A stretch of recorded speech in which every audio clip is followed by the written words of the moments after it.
Right, ladies and gentlemen, we continue with the XYZ stage here at NFT Paris 2025. Valentine's Day, love is in the air. Hopefully it is, I'm sure it is. Is it? I don't know. Maybe you can find that out. Maybe you'll find that out a little bit later as well. But we just love to continue with what we have on here, another healthy, productive discussion all about the elements of DePIN. We looked at infrastructure, we looked at economy, we looked at investment, we looked at gaming, and now essentially it's all about a sustainable future, a greener future, connected with DePIN. Let's find out what it's all about. I'm intrigued again, as much as most of you, to find out and discover what this is all about. Let's now welcome on stage the panelists and our moderator as well. Please welcome to the stage right now Daniel, Aman, Frederick, Algren, Merlin, Osterman, and once again our moderator for this panel, Ethan Pierce. Thank you, good sir.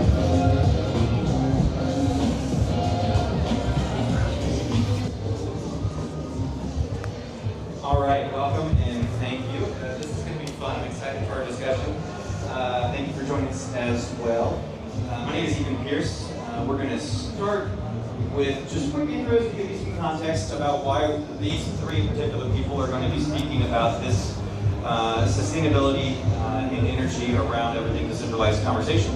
And then we'll get into some meatier questions into the subject. But to start with that, we'll just go ahead and work our way through everyone. So please welcome to the stage my wonderful panelists. We'll start with Merlin. Yes, hello. My name is Merlin Osterman and I am the CSO, Head of Strategy of Arkreen Network. We're a project about solar adoption, and at its core it's also a lot about carbon offset. And my personal background and why I think I am qualified to speak on this panel is that I have an extensive background in sustainability. I did energy consumption consulting in my past for private households. But then it slowly transitioned over smart home integrations and IoT devices to this part where a core part of me is very fascinated by renewable energy, and this plays into where I am now and why I work there, and hopefully also why I'm here. Daniel? My name is Daniel Aman. I'm with Onokoi and we're making GPS accurate 2 millimeters. Now, I'm not a Web3 guy, but I've always been in satellite navigation for the last 25 years. First, building a company which builds the semiconductors, so the actual electronics, chips, the modules. And if you have a car, if you have a drone, there's an 80% chance that my chips are inside of that. When I learned about the Helium project, which is sort of the lighthouse in DePIN, I figured out that with high precision GPS, which is a technology that is known as such, how we can revolutionize that in order to bootstrap a network that anybody can build on top. That's also where the sustainability part is. It's about sharing the infrastructure amongst an industry which is essentially competing also with the network. And DePIN enables a sharing of such things. And for Cult of Energy, to tell us all about that wonderful thing, Frederick, please. Yeah, I'm doing my best to... You're on brand. Yeah, brand, the Sourceful brand. Yes, Frederick is my name. I'm the CEO of Sourceful Energy, and what we're building is I would say, the solution for bringing vast amount of renewables into the grid. We are working with exactly the problem that comes with decentralized energy resources on scale in society. So flexible resources is all that we're working with. And obviously, solar, batteries, EV chargers, all that. We want to connect them all. We want to do it on scale.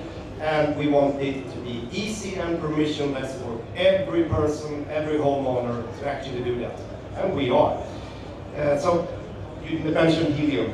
That was my way into to Sourceful as well. So I was building on helium 2021, I guess around the same time as everyone else. I quickly saw that this is a world-changing way to build new business and also new infrastructure. So I'm quite new into the Web3 space as well.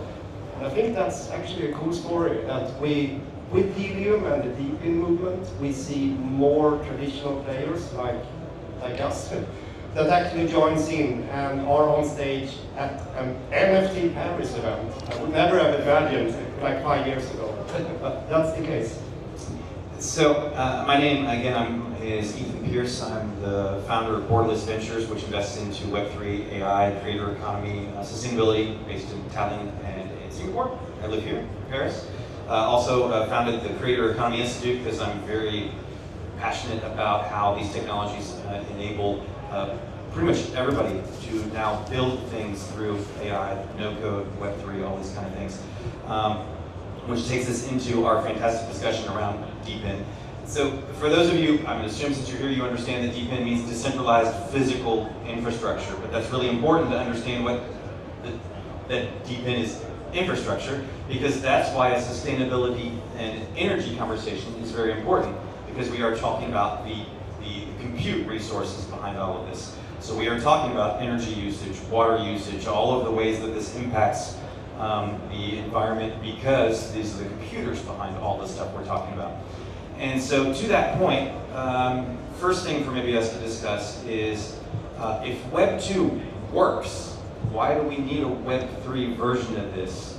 And I think that's really important because we're creating other sustainable things we have to tackle by changing the infrastructure. So before we get into those, why? Why do we want a Web 3 version versus the Web 2 version that already works? I can start on this. I think that the first thing everyone needs to know about DePIN is that it should be a Web 2 business that works. Otherwise, it should probably not do a DePIN Web 3 version of it. That's at least my standpoint on this. So, in talking about energy, we'll go further on later on here, but yes, there are Web 2 solutions, but they are expensive. DePIN can make this less expensive. So it's actually quite simple. You can solve the same problem with less capital cost. And helium is maybe the prime example of this. How do you build like an IoT network? It's really costly with infrastructure. You need to license radio towers. You need to do a lot of things, and it's costly. If you just distribute these decisions into the nodes of the system and are able to bring the rewards directly from more of the source, you can cut a lot of corners, both in the value transfer and also let people solve these problems themselves in a more effective way.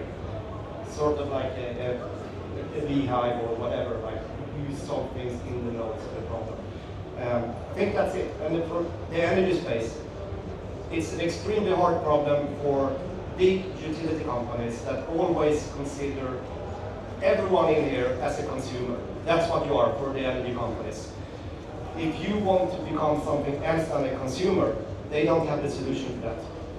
They are profiting on selling the cheapest amount of energy and want you as a consumer.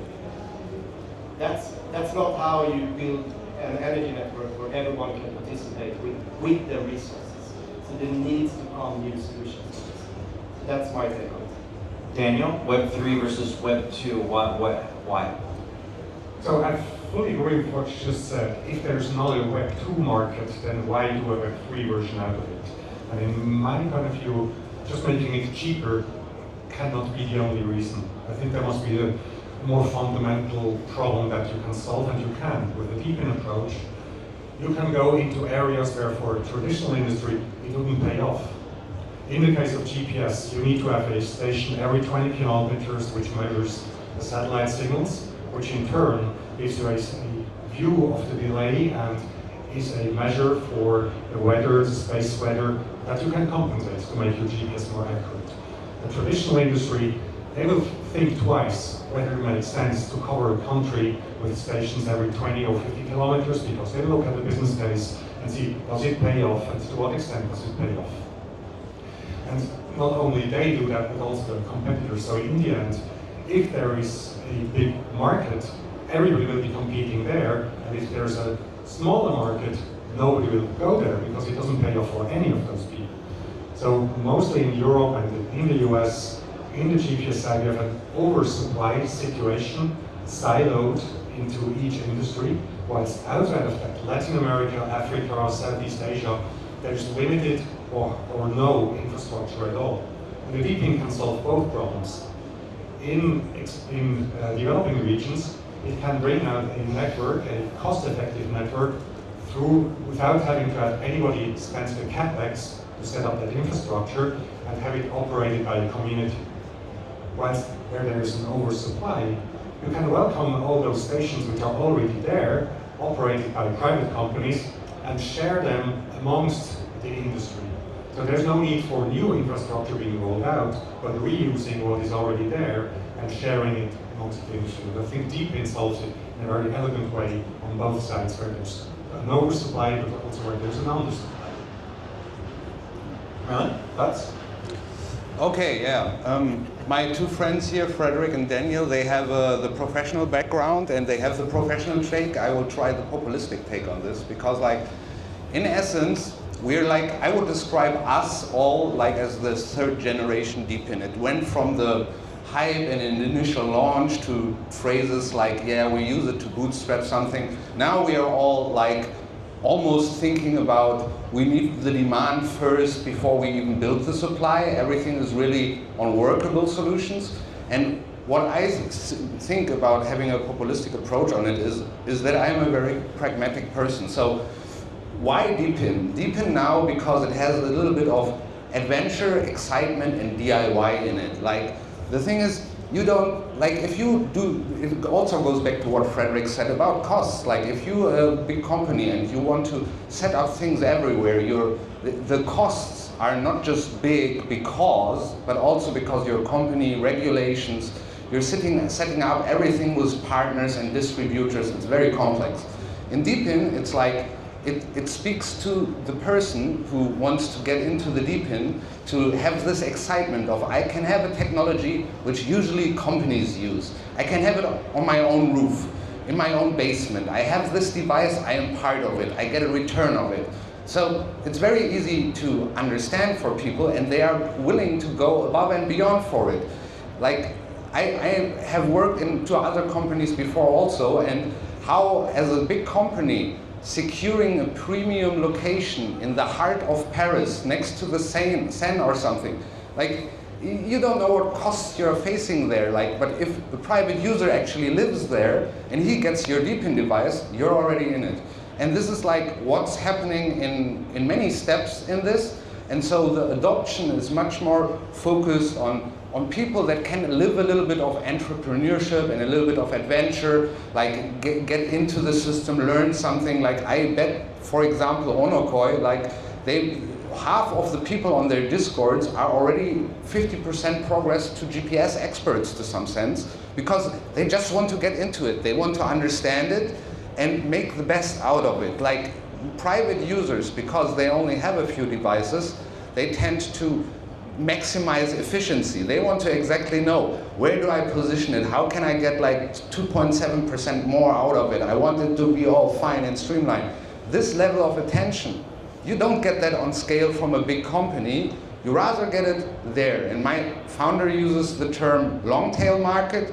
I would rather describe it as like, we find people niches. Like, usually, for example, with the solar, like Frederick and my company is doing, like, the thing is, there are cool solutions if you are big. If you're a solar park, you can participate in carbon credits. If you have a certain threshold of kilowatt hours on your roof, you maybe get access to some certain things or devices.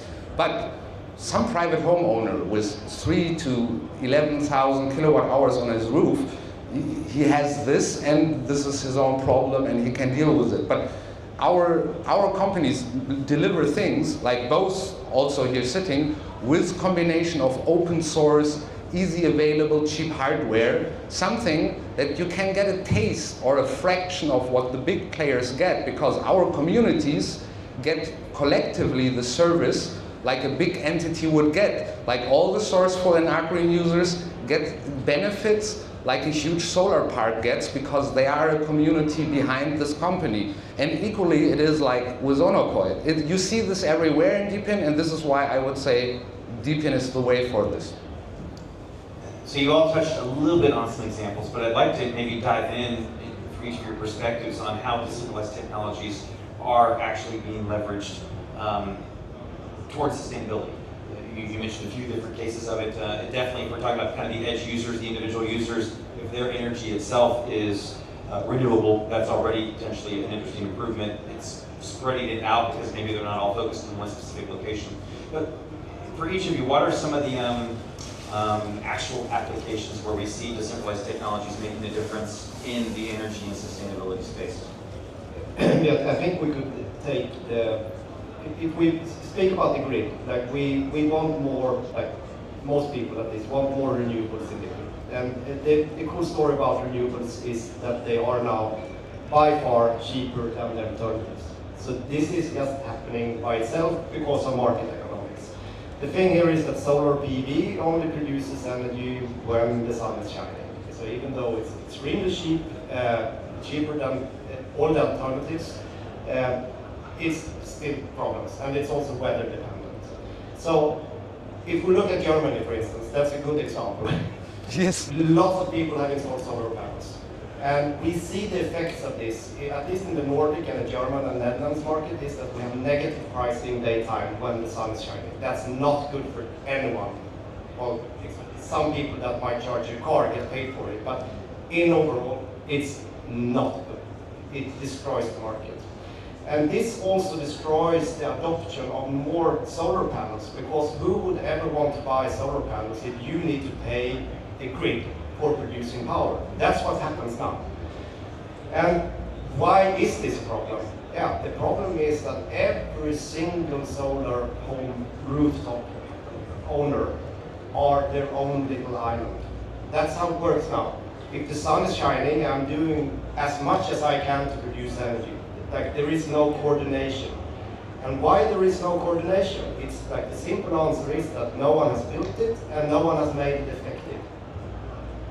So, and how do you make that effective? If we can take the very, very extreme example of Germany, you can now install balcony solar. This is happening in Norway as well. You can put up 1, 2, 3 solar panels on your balcony and have a small microinverter. What do you think happens if we have millions and millions and millions of these? Even though they are very small by itself, they would impact the grid. How do you make them able to be coordinated?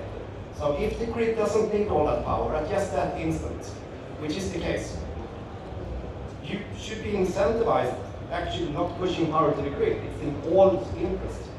So these kind of solutions, I would say that this is an extremely hard problem for a Web2 company to do. Not from the technical perspective. The technology is already there. We connect them and we send control signals. It's the incentive mechanisms that are the problem. And I think that's like what matters in this. And obviously, the question for sustainability, yes, if we can solve this problem, like, we will have more renewables in the grid. It's that simple. Like, the more coordination we have, the more renewables the grid can take. And if we believe that the more renewables is a good thing, then this is a good thing. And if we believe that energy prices, if we want to pay less for energy, this is also a good thing. So you don't even need to be a sustainable person. You might just want to be cheap. Daniel, thoughts on how decentralized technologies are being applied to energy efficiency and sustainability? Yes, in the case of high precision GPS, I think one of the key things is reusing of hardware, of installation, of rooftops essentially where you have those stations. In GPS, all you need is every 20 kilometers you need a station, and traditionally companies, they try to extend that at the cost of performance, at the cost of end user speed for precisely locating yourselves. But then, because they have a high capex, they spend a lot of money into making the piece of equipment super redundant. Redundant power supplies, redundant communications channels, redundant GPS receivers. That's a very costly box placed at, say, 3-4 locations around Paris. Once in a decentralized way, you can take much more simple devices, more consumer-style, Wi-Fi access point style devices for a few $100s, and place them every 10, every 20 kilometers on a rooftop, which only consumes a fraction of the energy. It doesn't need to be that super high-end piece of equipment because it's good enough for the purpose that it's used to. I think here it helps to make more efficient use of the electronics inside, to also, and that was the other aspect, to make sure that the industry can share that infrastructure amongst themselves. If you look at mobile networks like cellular providers, there's also always been traditionally the case where the big ones, they operate their own towers, eventually moving towards sharing towers. But even today, they're sharing a location, but they're putting their own equipment on the tower. You can rent space on a tower. The DePIN is one step further. You don't have people operating towers and then mobile network operators putting equipment there. You actually have operators of towers operating that equipment themselves and sharing it in an automated way in a DePIN manner. I think that's where the sustainability effect comes in, because it's less infrastructure, it's more cost-effective infrastructure, it's less power-hungry infrastructure for a 24/7 operations. I think that's key. Yes, this is actually some things are very obvious if you think about things and look at the numbers. For me, it is the fact that we are still speaking about a specific niche customer group or user group in our communities, because it needs still some Web3 affinity. We're still finding the way for the bigger mass adoption. But within this sector, one thing is very funny to say. It's like every user who runs 2 or more DePIN devices at home is one guy less that is mining crypto with GPUs. That's already a fun fact in terms of sustainability. But if we get into more niche things, because many of those originated from the fact that they started to mine Ethereum, Bitcoin, whatever, and then they heard about this and they were like, oh God, I don't have to mess with my electricity bill anymore. This is a little bit how it started.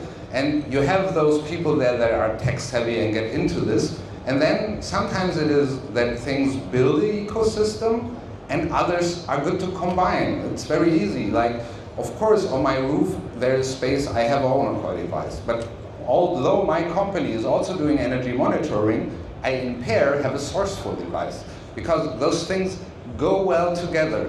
Within our company, we have also consumption. We have different products like solar tracking, a battery for the house is the next one, but also a power plug that does consumption tracking. Fun fact, the Osmo Pocket device has already spent like 4 weeks on this. And it's very simple.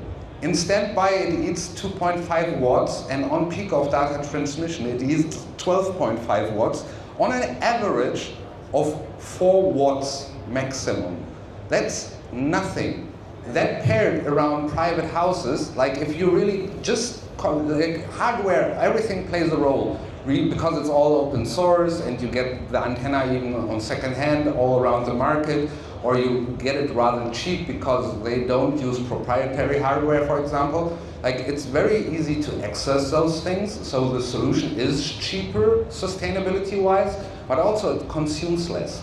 And then all these things that either go within an ecosystem altogether or pair with different ecosystems, they build this, again, this fascination of these things. People tend to think more, and it's all a drive for innovation and adoption. Because in essence, like those users, if they have already a solar panel and they learn they can do something with this and that device and get some extra incentives, then they are next like, okay, I can also do consumption tracking with smart plugs, and the rewards go up if I consume less, so I better time those things, have less standby consumption. And this goes on forever, like, because you can always do something, improve something, and those people, like it started with us going to people that have residential solar. Now we have the first users who are like, I have already this power plug, but I actually want the solar, so can you give me the easy route to how much solar should I install on my roof? And the next thing is the battery. Many people that always are like, when do I buy my battery for my house? When is the price good? We offer them a battery. The adoption is always faster with those things, and everyone can participate, and this builds a chain of sustainability in the sector. So as we look forward then, what emerging technologies or market conditions, or what are the things that need to happen in order to see more adoption of DePIN? Because it sounds like a lot of the sustainability is kind of baked in some ways. The fact that it is decentralized automatically is going to make it more sustainable because it's spread out, it's not just focused, it's potentially consumer hardware or less expensive, not as proprietary. The electricity of these users might actually be being sourced renewably because they're either making it themselves. It seems like some of that's baked in, so then a lot of the increasing the sustainability around this is just increasing the adoption of DePIN infrastructure. So what are your thoughts about what needs to happen, whether it's tech or whether it's regulation, whether it's market conditions, what needs to evolve for this to grow more? I think that whatever we're building now, we need to evolve to, like, I think that applies for more or less every DePIN project. We need to evolve to more consumer product friendly approach. We need to make it easy for users that never heard about crypto to be onboarded. It needs to be walletless, it needs to be frictionless in all means, and it should be easy for you to be onboarded. So I think regulations are obviously part of this. It needs to be easier to operate these kind of companies, and I think that we're on the right track. This will be solvable, but I think that's what needs to happen. Yes, we have the technology already, so we don't need to invent that. It's just making it more better consumer focused, I would say. If I may ask, I think DePIN has an important mission to bring blockchain technology to a world which is not in that Web3 bubble. It's a real world use case, and it's something that people they do understand because it's established as Web2 style businesses done in a different way by including the community. I think insofar it's super important to showcase those uses, those applications, all those thousands DePIN projects that are around what they're building. In times of meme coins and generally in the general public, everything around blockchain being seen as hype, as fraud, as speculation, and no real value, I think DePIN has a much deeper mission than just being a Web3 model thing. It's explaining to the world what blockchain also can do for real industries, for consumer applications outside of that model. Insofar, it's also sustainability, not in the narrow sense of the word, but in a more broader sense of making blockchain a technology that is sustainable, that is understood by the whole world. Merlin? Yes, to tie in with what Frederick said, I also have very strong opinions with making it more adoptable and more easy for customers. The thing is it's still, but why Web3 and then not Web2? Yeah, it all comes back to, I like my own term, it's BROI. It's borderless return on investment, because this is essentially what people want. If they want to get into this, they want some return on their investment with setting up these devices and taking part on the service. And the reason, also part of the reason why it is all on blockchain is because you can have this revenue much better dispersed over borders. Because everyone has to do his own taxes and everything is much easier that way. So in this sense, the technology behind it and the reason to use blockchain is super valid and super important for everything to work. But on the front end, there needs to be, like Frederick said, the easy version to it. It has to be seamless for the user, to the point where it feels like any other app I use, any other device I plug and play, easy setup, just log in, maximum user account, and setting things up once with a lot hand-holding or simplification and speed up, so that you, in the end, you're taking part, but it has to be the customer experience of high-value Web 2. We just have to get there, and currently it's always the thing between some people want the crypto aspect so much and the blockchain aspect that it is clearly a selling point of it, but because it is such a technical market, DePIN, you find more of the general customers that want the easy approach. They want things to feel like very traditional. And If they get this feeling, then it will bridge the adoption, and this will help sustainability, because in the end, every DePIN, to some degree, is either solving financial sustainability or really environmental sustainability with their solutions. Well, I think that's a good kind of point for us to kind of close out the discussion on that. But I do think it's really interesting just that when we see the amount of capital that's being put into the centralized infrastructure, when we see the Stargate in the US for $500 billion, France on Tuesday, the AI Summit announced $109 billion in investment. Yesterday, the EU announced another $200 billion, all into AI infrastructure.